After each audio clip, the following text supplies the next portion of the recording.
Բարև, ճակերտներում այսօր պարոն Սամվել Ալեքսանյանն է։ Սամվել Ալեքսանյան ծնվել է Գորիսի շրջանի Հարժիս գյուղում, ավարտել է Խաչատուր Աբովյանի անվան մանկավարժական ինստիտուտի պատմաշխարհագրական ֆակուլտետի պատմության եւ հասարակագիտության բաժինը։ 1983 թվականին նշանակվել է Գորիսի շրջանային խորհրդի մշակույթի բաժնի վարիչ եւ աշխատել 5 տարի։ Եղել է Գորիսի շրջանային Զանգեզուր թերթի խմբագիրը։ 1994-ից 96 թվականներին համատեղությամբ կատարել է Սյունիքում ու Վայոց ձորում Armenpress-ի թղթակցի, Սյունիքի գծով Հայաստանի Հանրապետության պետնախարարի Սյունիքի աշխատակազմի լրատվական ծառայության ղեկավարի պարտականությունները, եղել է Սյունիքի մարզպետարանի լրատվության եւ հանրության հետ կապերի բաժնի վարիչ, ապա Սյունիքի մարզպետի մամուլի քարտուղար։ Հիմնադրել է Սյունիք մարզային պարբերականը, Զանգեզուր մարզային հեռուստատեսությունը եւ Սյունիքի Ղողանջներ մարզային ռադիոն։ 2003 թվականին հիմնադրել է Սյունյաց երկիր մարզային թերթը։ Հիմնադրման օրվանից մինչև հիմա թերթի գլխավոր խմբագիրն է։ Հայաստանի Հանրապետության լրագրողների միության անդամ է, ամուսնացած է, ունի 3 զավակ եւ 8 թոռ։ Ինչպես սկսվեց օրը։ Սովորաբար օրը մենք պլանավորում ենք 1 օր առաջ, որովհետեւ մեր խնդիրն է Սյունիքի մարզի լուսաբանումը, իսկ մարզը շատ մեծ է, Մեղրուց սկսած մինչև Սիսիանի դարպասներ, հետեւաբար անհրաժեշտ է լինում 1 օր առաջ պլանավորել, մարդկանց հետ պայմանավորվել եւ արդեն իսկ նախօրյակ մենք իմանում ենք գալիք օրվա մեր անելիքները։ Մանավանդ շաբաթվա գրեթե 1 օրը, եթե ոչ ավելի, մենք լինում ենք հենց տեղերում, մարզի բնակավայրերում եւ նման այցերի դեպքում մենք օրը սկսում ենք առավոտը շուտ ժամը 8-ին, որպեսզի մենք կարողանանք հասնել տվյալ բնակավայր, աշխատել եւ օրվա վերջին վերադառնալ։ Որ գիրքը հայ մարդը պետք է կարդացած լինի։ Հայ մարդը պարտադիր պետք է կարդացած լինի Մովսես Խորենացու հայոց պատմությունը եւ անպայման Գրիգոր Նարեկացու-Մատյանը։ Բոլոր վիճելի հարցերով, բոլոր վիճելի փաստարկներով, կողմերով հանդերձ, կարծում եմ Մովսես Խորենացու հայոց պատմությունը դա անվիճելի բացարձակ արժեք է մեզ համար, հայ ժողովրդի համար եւ որպես մեր պատմության առաջին եւ հիմնավոր սկզբնաղբյուր եւ որպես մեր կարելի ասել մեր ժողովրդի ծննդյան վկայական։ Իսկ հայ ձեր բնութագիրը ինչպիսին է։ Մի ընդհանրական բնութագիր հայի համար դա ճիշտ չի լինի, դա գրագետ չի լինի եւ գիտական չի լինի։ Ոչ ժամանակի առումով, ոչ էլ տարածության առումով։ Հայը այսօրվա հայը շատ քիչ է նման եղել նախորդ սերունդների հայերին։ Թեև մեր շատ պատմիչներ, շատ գրականագետներ գտնում են եւ քանիցս արդեն ասված խոսք եմ ես հիշեցնում, որ քսենոֆոնի ժամանակներից մինչև այսօր քիչ է փոխվել հայ մարդը։ Բայց տեսնում եք, նույն Խորենացու վերջաբանը շատ քիչ է տարբերվում այսօրվա առաջաբանից։ Բայց իհարկե բնութագրումներ կան եւ շատ մեծ մարդիկ մեր մեծերից բնութագրել են հայ մարդուն։ Մեր Աքսել Բակունցը այսպես էր բնութագրում, իր գործերից մեկում հերոսներից մեկին Աթափորը հարցնում են ով է հայը, հայ մարդը։ Գրեթե այս հարցը հնչել է նաև Բակունցի մոտ։ Միշտ է հնչել։ Եվ Աթափերը այսպիսի պատասխան է տվել. հայը վար կանի, վար, ցանց, հայը ծառ կտնկի, հայը քերծ կքանդի։ Այսինքն հայ ստեղծարար ոգին է ներկայացրել Աքսել Բակունցը։ Եվ դրանից հետո մենք հայի բնութագիրի կարելի է հանդիպել հենց մեր էպոսում, մեր Դավիթի մհերի կողքին նաև մեր կարող ենք հանդիպել Ձենովոհանին, մեր Վերգոյին կարող ենք հանդիպել եւ շատ ուրիշները, որոնք կարծեք թե իրար լրացնում են։ Նույնը ես հայի բնութագրելուց չեմ կարող չհիշել մեր մեծերից մեծին Հովհաննես Թումանյանի 2 հոդված առնվազը դառնացած ժողովուրդ ենք եւ անկեղծ չենք, բայց երևի Հովհաննես Թումանյանը նկատի էր ունեցել մեր պատմությունը, երբ որ հոդվածը կարդում ես դառնացած ժողովուրդ եւ եզրահանգումը, որ փրկությունը եթե լինելու է ներսից է լինելու, որտեղ ներսից ենք փչացած, դա էլ էպոխայի, դա էլ պատմության այսպես կուտակումների արդյունք է։ Ես իհարկե շատ փոքր եմ, որ վիճարկեմ մեր այդ մեծերի խոսքերը, բայց ինձ թվում է այդ նախանձությունը, այդ չարությունն էլ, այդ դառնացածությունը, որ Թումանյանն էր ասում, եթե կա էլ, ապա դա ինձ թվում է ժամանակով է պայմանավորված։ Ես ինքս շատ շփվելով մարդկանց հետ եկել եմ եզրակացության, եթե մարդուն 10 մի քիչ խաղաղ աշխատելու, խաղաղ ստեղծագործելու հնարավորություն, մի փոքր հեռանկարի հնարավորություն, գոնե հստակ հեռանկարի ուրվագից, ապա հայ մարդը դառնացած չի լինի։ Հայ մարդուց ավելի բարի մարդ աշխարհում չես գտնի։ Որ ֆիլմն եք շատ սիրում։ Սիրում եմ առհասարակ պատմական ֆիլմերն եմ շատ սիրում եւ այսօր ես ուզում եմ կանգ առնել իմ մեծ հայրենակցի Սերո Խանզարյանի Մխիթար Սպարապետ վեպի հիման վրա ստեղծված Հուսո աստղ ֆիլմին, մանավանդ դեկտեմբերի 3-ին լրանում է Սերո Խանզարյանի 100-ամյակը, դա բավականին հետաքրքիր գործ է եւ բավականին լուրջ դերասանական անձնակազմ է մասնակցել այդ գործին։ Ֆիլմը նկարահանել է բոլոր ժամանակների մեր հայ կինո արտադրության մեջ հայտնի ռեժիսոր Էդմոնդ Քյոսայանը։ Լսիր, հայկազուր ասած ժողովուրդ, դու արժանագույնս հարգեցիր հիշատակը քո մեծանուն որդու, բայց հասել է ժամը Դավիթ բեկի փոխանորդն ընտրելու, ում կուզեիք ընտրել ձերազատ ընկամոք, գայրեց, գերագույն զորավար։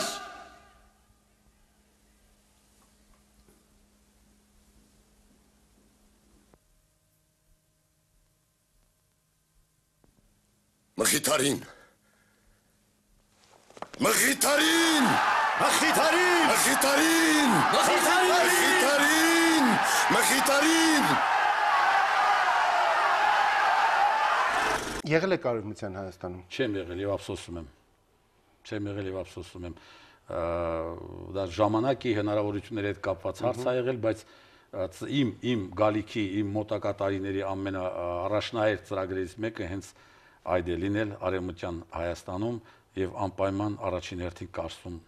անպայման պետք է Չարենցի տանը լինեմ։ Եթե չլինեմ, ես չեմ ների։ Կա աշխարհում մի քաղաք, որտեղ կապրեիք։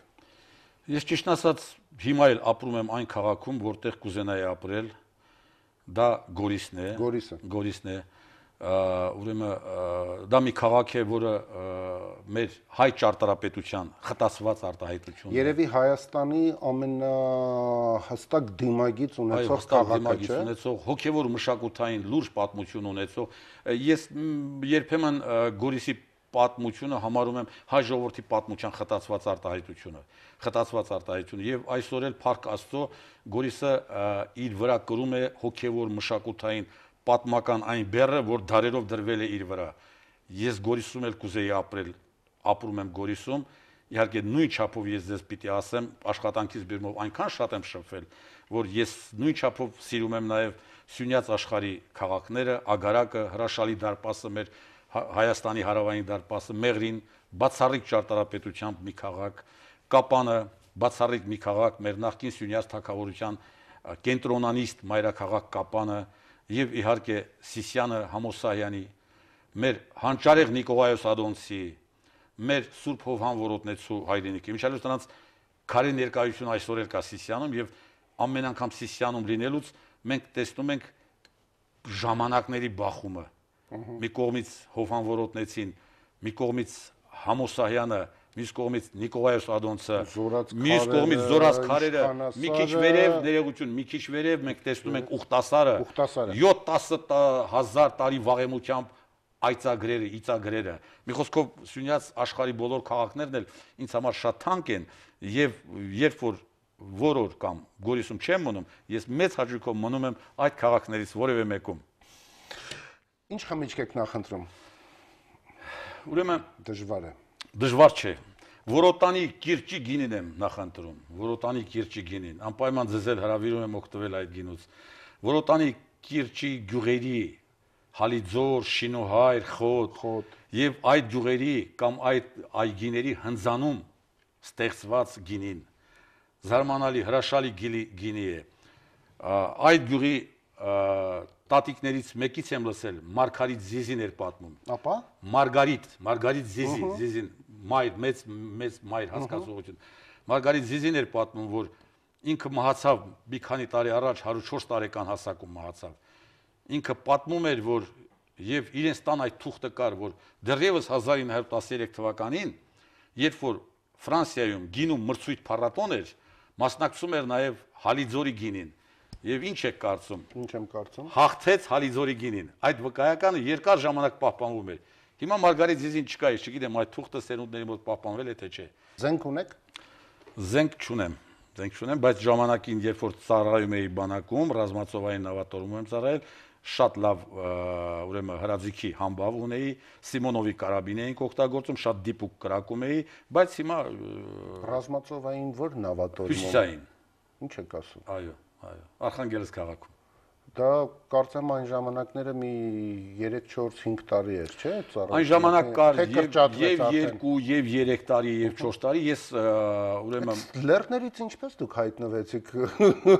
ռազմածովային նավատորմում։ Բավականին շատ քննություններ ֆիզիկական կատարելության ստուգում, այնտեղ պահանջվում էր ֆիզիկական կատարելություն, պահանջվում նաեւ գիտելիքներ էին ստուգում, ռուսերեն լեզվի շատ թե քիչ իմացություն էին պահանջում եւ բոլոր այդ փորձարկումների ուսումնասիրությունների արդյունքում նպատակահարմար գտան, որ ես կարող եմ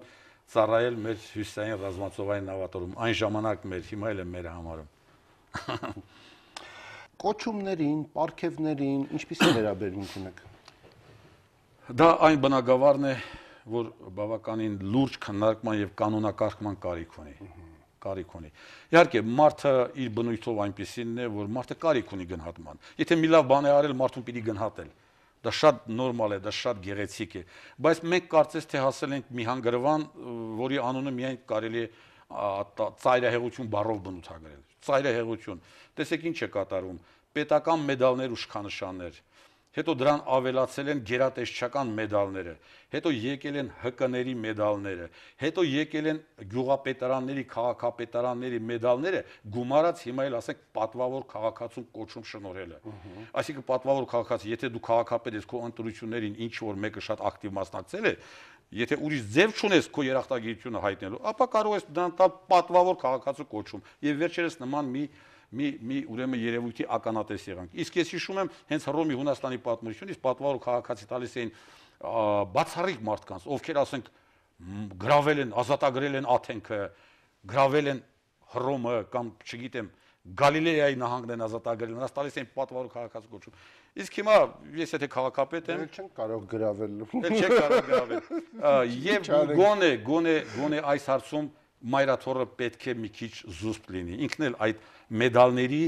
մեդալների տեղատարափի մեջ է հայտնվել։ Գոնե մայրաթորը շատ ներողություն եմ խնդրում, բայց մեկ էլ տեսար մի հանրահայտ հեթանոսի կամ մի հանրահայտ կռակապաշտի տվեցին Սուրբ Գրիգոր Լուսավորի, Սուրբ Գրիգոր Նարեկացի։ Դա ծիծաղում են մարդիկ ներքևում։ Այդ կարգի մեդալներով ոչ թե երկիրը ուժեղանում է, այդ մեդալների տեղատարափով մենք շատ ենք թուլանում, ծիծաղելի ենք դառնում։ Մեդալները, գիտեք ինչ, այդ ամենը ներել կարելի էր, այդ ամենի հետ կարելի էր հաշտվել, եթե մենք ունենայինք նաև մեծ հաջողություններ, մեծ հաղթանակներ, բայց մեր գործերը մեղմ ասած այնքան էլ լավ չեն։ Այնպես որ խորհուրդ կտամ բոլորին, եթե կարելի է մի քիչ չափավորություն մտցնենք, կանոնակարգեն այդ մեդալները։ Հրաշալի։ Կամ մի նկարիչ, որի արվեստը ձեզ խիստ տպավորիչ է, գրավիչ է։ Ես հիացած եմ Ռոբերտ Կամոյան նկարիչով եւ նրա նկարները իսկապես թեկուզ եւ գույների ընտրությունը անմիջապես ազդում են, անմիջապես ոգևորում են։ Լույս է ճառակում Կամոյանի նկարներից։ Այո, բայց շատ տարիներ առաջ, մոտավորապես 30 տարի առաջ, երբ Ռոբերտ Կամոյանի անհատական ցուցահանդեսը Հայաստանի ժուրնալիստների տանն էր, այն ժամանակվա համար բացառիկ մի բան էր, որ նկարների կտավների վրա կային տողեր, ու որ բոլորը անսովոր էր դա, այսօրվա ժամանակակից արվեստի իմաստով շատ բնորոշ է, հա, որ նկարը լեցուն է թերթի հատվածներով կամ չգիտեմ, այնտեղ կային տողեր, բոլորը գալիս ասում էին, «Էս ինչ է, ինչ տողեր են գրած», ասում են, «Այն ինչ որ չեմ կարողանում նկարել, բառերով եմ գրում, նախադասություններով եմ գրում»։ Այդ իմաստով շատ բացառիկ էր նա իր ժամանակի համար։ Ճիշտ եք ասում, ինքը ազդեցություններից կարծես թե զերծ էր։ Ինքը իր ուրույն ոճը ուներ։ Իր ազդեցությունը Խուստուպներ, Վաչագան գյուղներ, Վահանավանքներ։ Ճիշտ եք, շնորհակալություն այդպես հիշելու համար Ռոբերտ Կամոյան մեծ մարդուն։ Հա, ինձ համար շատ բացառիկ անձնավորություն էր։ Եվ ձեր գործունեության ամենավճռորոշ փուլը ո՞րն է եղել։ Իմ գործունեության ամենավճռորոշ փուլը Սյունյաց երկիր թերթի կայացումը ապահովելն է եղել։ մշակութային երևույթ է Սյունիքի կյանքում, շատ լուրջ բաղադրիչ է Սյունիքի հասարակական քաղաքական կյանքում, իսկ Սյունյաց երկրի հատուկ բացառիկ համարները, որոնցից մի քանիսը բերել եմ, այ մեկն էլ հայոց ցեղասպանության 100-ամյակին նվիրված համարն է, այս համարներով նաև մենք Բայց շատ տպավորիչ տարողություն եւ բովանդակություն եւ տեսք ունեն այս համարները 10 հոգով ինչպես է կանում անում ենք իհարկե մենք բարեբախտաբար պիտի ասեմ ի ուրախություն պիտի ասեմ ես նաև պիտի շնորհակալություն հայտնեմ մեր պետական բարձրագույն ուսումնական հաստատությունների համապատասխան ամբիոններին ակադեմիայի մեր գիտությունների ազգային ակադեմիայի համապատասխան ինստիտուտներին եւ չի եղել մի դեպք որ ես որևէ հարցով դիմեմ այդ մարդկանց իրենք հրաժարվեն իրենք մեզ չընթառաջեն այ մի քանի օրից հետո լույս կտեսնի Սերո Խանզադյանի 100-ամյակին նվիրված բացառիկ համարը դարձյալ A4 ֆորմատով 196 էջ եւ պիտի ասեմ դուք այնտեղ կհանդիպեք մերօրյա գրականագետներից գիտնականներից շատերի խոսքը որոնք փորձել են արդիական տեսանկյունից գնահատել Սերո Խանզադյան վարպետին Հա, այլ ոչ թե կաղապարված ոչ թե կաղապարված նոր մոտեցում են ցուցաբերել ես այդ առումով կարող եմ իմ երախտագիտությունը հայտնել նոր շատ նոր հիանալի խոսք է ասում Դավիթ Գասպարյանը շատ նոր եւ հետաքրքիր խոսք է ասում Մարտին Գիլավյանը դարձյալ բանասիրական գիտությունների դոկտոր պրոֆեսոր մեր ակադեմիայի թղթակից անդամ Միակին Այելիտա Դոլուխանյան Մխիթար Սպարապետի պատմական հիմքը եւ այս շարքը ես կարող եմ շարունակել այսինքն այս գործերը այլապես մենք չենք կարող այդ համարների գիտականությունը ապահովել ինչ վերաբերում է հերթական համարներին ապա հերթական համարներում մենք մեկ պարզ խնդիր ունենք մենք մեզ հրճակել եք դեռևս 2003 թվականին լինել Սյունիքի մարզի տարեգիրը եւ այդ խնդիրը մենք կարողանում ենք ապահովել մարզի տարեգրությունը անկողմնակալ դժվար չէ շատ դժվար է բայց Փարքասո Սյունիքում կա անկեղծորեն հոգևոր մշակութային այնպիսի մթնոլորտ, որ այս թերթը հենց այդ մթնոլորտի ծնունդ է։ Հավատացնում եմ ձեզ, բոլորի համար դռները բաց են, անգամ նրանք, ովքեր ինձ քննադատում են, քանիցս ես տեղ եմ տվել մեր թերթի էջերում։ Այլապես ես կամաչեի Սյունյաց երկիր այդ խորենացիական արտահայտությունը կրելուց։ Հաճելի է լսել եւ նաեւ որպես օրինակ այս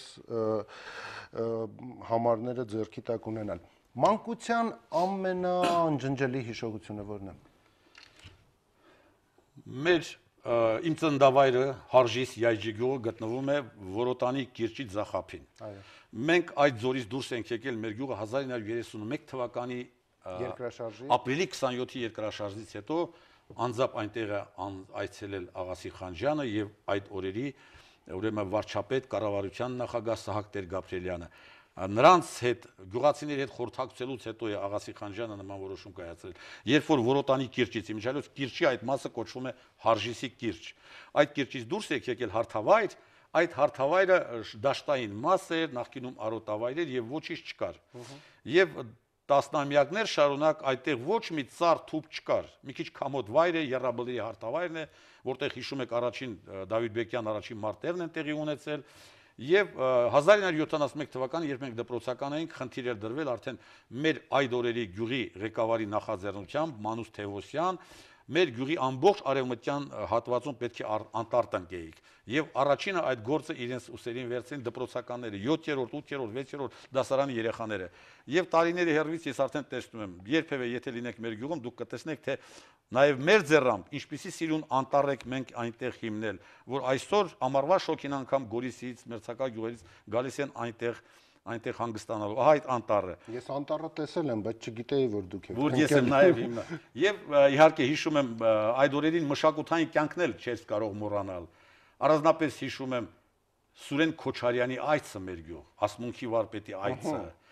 եւ դահլիճը լեփլեցուն էր, նույնիսկ միջանցքներում կանգնած էին, պատոհանները բացել էին, ամբողջ գյուղն էր հավաքվել։ Սուրեն Քոչարյանը արտասանում էր, կարդում էր, ասմունքում էր Հովանես Թումանյան, Գիքորեր ընթերցում, Սուտլիկ Որսկան, Կիկոսի մահը եւ ամբողջ գյուղը հմայված էր։ Դա մի տոնական օր էր, մի շքեղ օր էր, որ երբեք մոռանալ հնարավոր չէ։ Հեղափոխություններին ինչպես եք վերաբերվում։ Ընդհանրապես հեղափոխությունները դրանք նաեւ անկեղծ լինենք առաջադիմության, թռիչքաձև զարգացման ներուժ են պարունակում իրենց մեջ։ Ես այս առումով կարող եմ թեկուզ եւ բերել ֆրանսիական հեղափոխությունը, չէ՞, թեկուզ եւ բերել անգլիական հեղափոխությունը դրանից մոտ 100 տարի առաջ տեղի ունեցած եւ այդ հեղափոխությունները թեև մարդկային կյանքեր խլեցին, թեև շատ արժեքային համակարգեր ոչնչացան, բայց բոլոր դեպքերում արդյունքում երկու այդ հեղափոխությունները փաստորեն նոր դարագլուխ բացեցին մարդկային հասարակության զարգացման պատմության մեջ։ Բայց դա պետք է լինի հասունացած, դա պետք է լինի արհեստական հեղափոխություն, ներսում թեկուզ եւ դա ոչ թե չի կարող լինել, այլ դա աղետաբեր է, ինչպես ներմուծված արտահանված հեղափոխությունները։ Ժամանակին քաղաքագիտության մեջ արդեն որոշվել են, չափորոշվել են այն հատկանիշները, որը կարելի է անվանել հեղափոխական իրադրություն, որ այդ պարագայում միայն կարող է, ասենք, երկիրը գնալ հեղափոխություն։ Հրաշալի։ Իսկ քաղաքակրթական դաշտում կա որևէ մեկը, որի գործունեությունը ձեզ համար համակրելի է։ Իմ պատկերացրած, ասենք, քաղաքակրթական շրջանը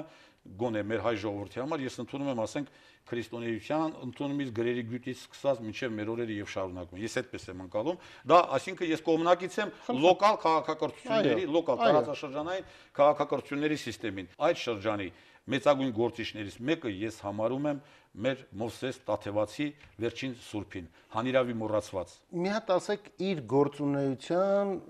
որևէ երևույթ, որը, ասենք, կենսունակ է, որը կա, գործում է եւ հետք է թողել, հետագիծ ունի։ Մովսես Տաթևացին ինձ թույլ եմ տալիս ասելու, որ այսօրվա հայ քաղաքակրթության ճարտարապետներից մեկն է։ Մովսես Տաթևացին հենց իր ժամանակակիցների կողմից կոչվել է երկրորդ լուսավորիչը հայոց։ Եվ իր կարևորագույն գործերից մեկը Մայր Աթոռի Էջմիածնի վերակենդանացումն էր դա, վերստին նորոգումը Մայր Աթոռի, որտեղ 17-րդ դարասկզբին դա բավականին լուրջ հարց էր հայոց մեջ։ Էջմիածնի վերստին նորոգում, կաթողիկոսական ինստիտուտի կարգավիճակի հստակեցում։ Այն ժամանակ կար մոտ 200 տարի աթոռակից կաթողիկոսների ինստիտուտ։ Ինքը Մովսեսն էր, որ կարողացավ աթոռակից ինստիտուտը վերացնել եւ ամրագրել կարգը, որ կաթողիկոսը պետք է լինի մեկ հոգի եւ մեկն էլ պետք է ղեկավար, ինքը մեկ հոգի պետք է լինի հովվապետ։ Ինքը շրջադարձային եղավ ամբողջ միջնադարում եւ պատահական չէ, որ ինքը իր իսկ ժամանակակիցների կողմից նաեւ հետագայում ավելի շատ ընկալվեց իբրև երկրորդ լուսավորիչ, ընկալվեց իբրև հայոց ազգային եկեղեցական սուրբ։ Հրաշալի էր։ Ինչ է պակասում Հայաստանին։ Ես հետեւյալը պետք է ձեզ ասեմ։ Մեզ ամենագլխավոր հարցը, որ պակասում է, դա զուտ հայկական, բուն հայկական ուղու բացակայությունն է։ Ես միգուցե մոլորված եմ, միգուցե ճիշտ չեմ ասում, բայց ես մնում եմ կարծիքին իմ, որ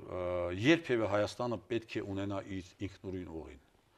Եվ դարերով այս խնդիրը մենք չենք կարողացել լուծել։ Տեսեք, սկզբից միշտ կողմնորոշումների խնդիր ա եղել մեր առջև դրված։ Տիզբոն, թե Հռոմ կամ Բյուզանդիա, հետո Պարսկաստան, թե Թուրքիա, հետո Պարսկաստան, թե Ռուսաստան, իսկ այսօր Եվրասիական միություն, թե Եվրամիություն։ Կողմնորոշումների խնդիրը ամբողջ պատմության ընթացքում մեզ ուղեկցել է եւ մենք երբեք կանգ չենք արել մեր ինքնուրույն հայկական ուղու զարգացման վրա։ Այդ դա թիվ 1 խնդիրն է, որ ինձ թվում է պակասում է մեզ։ Եվ հաջորդը, մենք կարծես թե ի վիճակի չենք նաեւ պատմությունից դասեր քաղելու։ Ես չեմ տեսնում դա։ Մենք անդադ վրիպակներ եք թույլ տալիս եւ այնպիսի վրիպակներ, որ պատմության մեկ այլ փուլում մենք թույլ եք տվել։ Պատմությունից չենք կարողանում դասեր քաղենք, եզրակացություններ անենք։ Եվ գիտեք, նաեւ այստեղ մի ուրիշ ծայրահեղություն էլ կա։ Անդադ պատմության բեռը բերում են, բարդում են գալիք սերունդների վրա։ Եվ հիմա այնքան բեռ կա իմ եւ քո երեխայի ուսերին, որ հաստատ չեն դիմանա իրենք։ Անկամ շատ կներեք հայոց ցեղասպանության խնդիրը։ Մենք բոլորս անդադ խոսում ենք պահանջատիրության մասին։ Եվ հանկարծ, եթե մենք պահանջատիրության մասին չխոսենք, մտածում ենք, որ կարող է դատապարտվենք, դատափետվենք։ Ոնց թե հայ մարդը պետք է պահանջատիրության մասին խոսի։ Բայց երբեք մենք չենք ուզում հիշենք, որ եկեք այս անգամ էլ պահանջատիրոջ մասին մտածենք, որտեվ եթե չեղավ ուժեղ պահանջատեր, պահանջատիրության մասին, խոսելը դա հնարավոր չի լինելու։ Հետևաբար այս հարցում էլ, այսինքն պատմությունից դասեր քաղելը եւ պատմության բեռը սերնդե-սերունդ փոխանցելը սրանք տարբեր բաներ են։ Եվ ինչ է դարձյալ պակասում։ Այսօր մեզ շատ պակասում է լեռնային գյուղերում հստակ քաղաքականությունը։ Մեր աչքի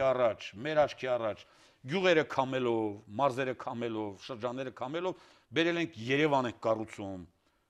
երկնահաս շենքերով, հպարտանում, ցուցադրում եւ այլ եւ այլ։ Եվ երբեք չեք հիշում, որ այս ամենը կատարվում է հեռավոր գյուղերի, լեռնային գյուղերի հաշվին։ Լեռնային գյուղերը մեռնում են։ Այս սա է մեզ պակասում, սա մենք չենք կարողանում տեսնել եւ գնահատել։ Շնորհակալություն։ Երաժշտական որ ստեղծագործությունը դուք հաճույքով շարունակ կարող եք լսել։ Շարունակ լսել երևի ժամանակը ոչ մեկին թույլ չտա, որ շարունակ լսենք, այո, բայց պիտի ասեմ, որ դարձյալ մի քիչ Սյունիքյան դիտանկյունից հարցին պատասխանեմ, Սյունիքը տվել է այնպիսի երաժիշտներ, որոնք պատոհան են մեզ համար մի տեսակ դեպի երաժշտական աշխարհը։ Ես միայն վերջին, ասենք 100 տարին կարող եմ հիշել Գուսան Աշոտ, Սաթյաններ, Կոստանտին Օրբելյան, Տաթևիկ Սազանդարյան եւ այս բոլորի մեջ անպայման ես ուզում եմ ընդգծել իմ շատ սիրելի Գուսան Աշոտին, Աշուղ Աշոտին, որը իսկապես ոչ միայն մեծ երգահան էր, այլև շատ մեծ բանաստեղծ էր։ Եվ եթե որպես բանաստեղծ եւ որպես կոմպոզիտոր Գուսան ինքը շատ թե քիչ գնահատվել է, ապա որպես բանաստեղծ դեռևս չի գնահատվել։ Իսկ Գուսանի երգերից իհարկե կարող եմ շատ-շատերը առանձնացնել, բայց ես երբեք չեմ մոռանում Օֆելիա Համբարձումյանի կատարմամբ Օջախում երգը, որը հետագայում Գուսան Աշոտը խոստովանեց, որ դա Օջախումը գրել է հենց Օֆելիա Համբարձումյանի համար, ակնկալելով նրա կատարումը։ Ինչից եք վախենում։ Ինչից եմ վախենում։ Վախենում եմ բոլոր չվախեցողներից, անկեղծ որ ասեմ։ Երբ որ ասում են, երբ որ բոլոր պարագաներում, բոլոր դժվարությունների մեջ, բոլոր հարցերում ասում են չենք վախենում, հարց չկա, խնդրեմ չկա, խնդիր չկա, ես անկեղծորեն վախենում եմ։ Մանավանդ հիմա պատերազմի հռետորաբանությունը այնքան է շատացել, որ որոշ մարդիկ, հատկապես որոշ նույնիսկ ոչ իշխանավորներ, իրենց քաջությունը կամ իրենց քաջության մասին ինչ-որ պատրանք ստեղծելու համար ասում են, մենք պատերազմից չենք վախենում։ Ես այդ մարդկանցից եմ նաև վախենում, որովհետև իրենք ճիշտ է փորձում են պատրանք ստեղծեն, տեսիլք ստեղծեն, որ իրենք քաջ են, խիզախ են, բայց մոռանալով, որ ինքը պատերազմից չենք վախենում, որ կարող ենք մենք զոհվենք, ոչինչ մենք, բայց դրանով նաև մի ազգի մեր երիտասարդության բախտը պիտի վճարվի։ Այ ես առաջին հերթին դրանցից եմ ուրեմն վախենում եւ ուրեմն վախենում եմ գիտեք դեմք չունեցող, սեփական դեմք չունեցող, սեփական կարծիք չունեցող պալատականներից կամ պալատամերձ վայրերում այսպես հանգրվան գտածներից, դա շատ մարդու ամենավտանգավոր տեսակն է, որ ասենք ղեկավարի բարձրյալի մի ժպիտին արժանանալու համար նա պատրաստ է իր սեփական կարծիքը չարտահայտել չունենալ։ Սպասում են ղեկավարը ինչ որ կասի, իրենք էլ կասին։ Ընդ որում, սա ավելի վնաս է ղեկավարներին, ավելի լավ է անկեղծ արտահայտվես, որպեսզի ինքը ղեկավարն էլ կողմնորոշվի, բայց մեզ մոտ սեփական կարծիքը դա շատ վտանգավոր երևույթ է, եւ ցավոք սրտի այս ախտանիշը անհատականից վերածվել եւ դարձել է ազգային։ Արդեն ազգովի սկսել են կամած զիջել մեր սեփական կարծիքը չարտահայտել, մեր սեփական դեմքը չարտահայտել։ Նորից եմ կրկնում, չմտածելով, որ դրանով նախ եւ առաջ երկրին եք վնասում։ Մի քիչ էլ ճիշտ ասած կարծես թե մի իմաստուն խոսքը հայի վերջին խելքը կարծես թե ուշանում է։ Միշտ ուշ է հասնում մեզ եւ չգիտեմ կհասնի մեզ թե չէ։ Շնորհակալություն։ Շնորհակալ եմ։ Ճակերտներում այսօր պարոն Սամվել Ալեքսանյանն էր, բարի գիշեր, կհանդիպենք։